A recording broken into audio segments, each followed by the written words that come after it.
This is not a test. This is an emergency broadcast transmission. With these words, Catholic Attorney General William Barr brings back the federal death penalty. The Justice Department upholds the rule of law, and we owe it to the victims and their families to carry forward the sentence imposed by our justice system. Although the church always allowed for the death penalty, St. John Paul II taught its need to protect modern society was very rare. The church teaches that the state has a right to use the death penalty. William Barr recently reinstated the death penalty in the United States. Now, how does this fit into prophecy? First, please consider that nationalism, like globalism, will lead many of us to giving up our individualism. And in this, we will be forced to bow to the greater good of the state. So for those who think they are nationalists, Jesus said, "My kingdom is not of this world." For the common good of all, many have been sacrificed. We read from the Catholic Catechism, respecting religious liberty and the common good of all, Christians should seek recognition of Sundays as legal holidays. This is coming from their catechism. It's about Sunday being for the common good of all. They are saying that Sunday should be sought by us Christians as a legal holiday for the common good of all. Now don't miss that. In other words, they believe Christians should seek to have this implemented as the law of the land, a legal law. Some of you have a little bit of understanding of history, know this has been done before, and millions were sacrificed for the common good of all. Notice the following from the Catholic Herald concerning the common good and the death penalty. They tell us the death penalty could sometimes support the common good. St. Thomas Aquinas makes this point. Therefore, if a man be dangerous and infectious to the community on account of some sin, it is praiseworthy and advantageous that he should be killed in order to safeguard the common good. Now follow what they've just said in those last two quotes as I read a prophetic Bible text, remembering that they've said that if a man sins, such as violates the Sabbath, which to them is Sunday, then they should be killed to safeguard the common good.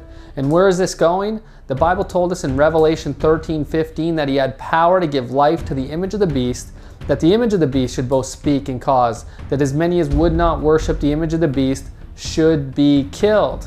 And why are they killed? For the common good. Because they reject the mark of the beast and his image.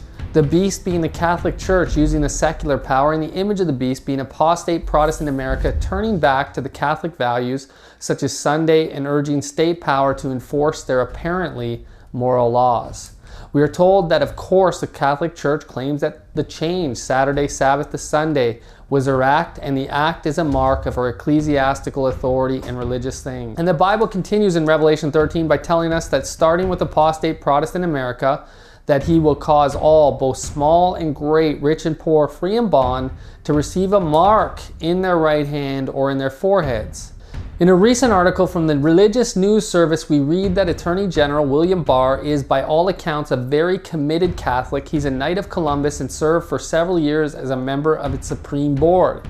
He served on the board of the Catholic Information Center in Washington, D.C. until 2017 and serves on the board of the New York Archdiocese Inner City Scholarship Fund. He reportedly donates $50,000 of his own money to pay for Catholic education for needy students each year, but Barr himself has long been criticized by secular groups for mixing church and state, particularly for his declaration that society's moral culture is based on God's law. In a speech to a Catholic group in 1992, the article further states, the only moral possibility for the death penalty comes from, as St. John Paul II put it, a situation where it is the only way to defend society. So he is a Catholic who's for God's law being enforced, and he believes in the death penalty for the common good of society.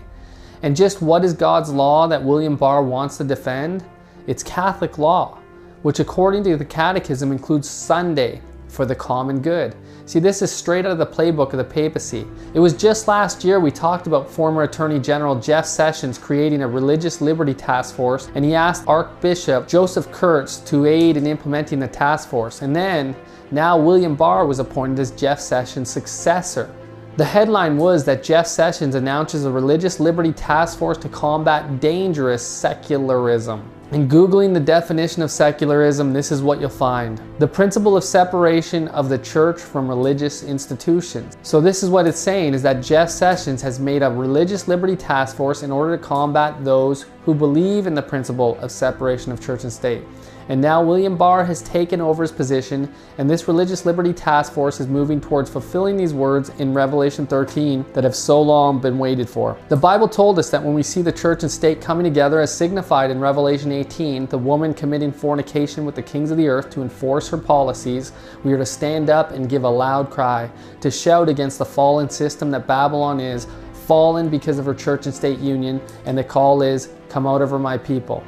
As we recently saw Donald Trump's Attorney General Mike Pompeo putting together a new commission on human rights headed by the ambassador to the Vatican, which is about enforcing natural law in America worldwide and understanding that natural law is the law of God as interpreted by the Catholic Church, and understanding that it has already been decided what this natural law includes, as recent laws in Poland were made and the Catholic Church made it plain that Sunday closing laws are rooted in natural law, a recognition of the importance of a common day of rest. And furthermore, they also said courts have agreed with what the church has always taught, that the benefits of a day of rest are knowable through natural law.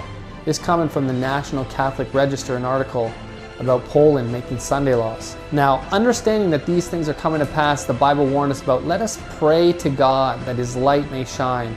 May our Father give us the power to stand in this last day. His word is truth, and He will give us the power and speech to proclaim this message. If you've enjoyed these videos, please help get the messages to the people. Share them, ask for DVDs, subscribe to our newsletter, and please like the videos also. Comment underneath, because this helps, and be sure, if you haven't already, to subscribe to our channel. See you in the next video.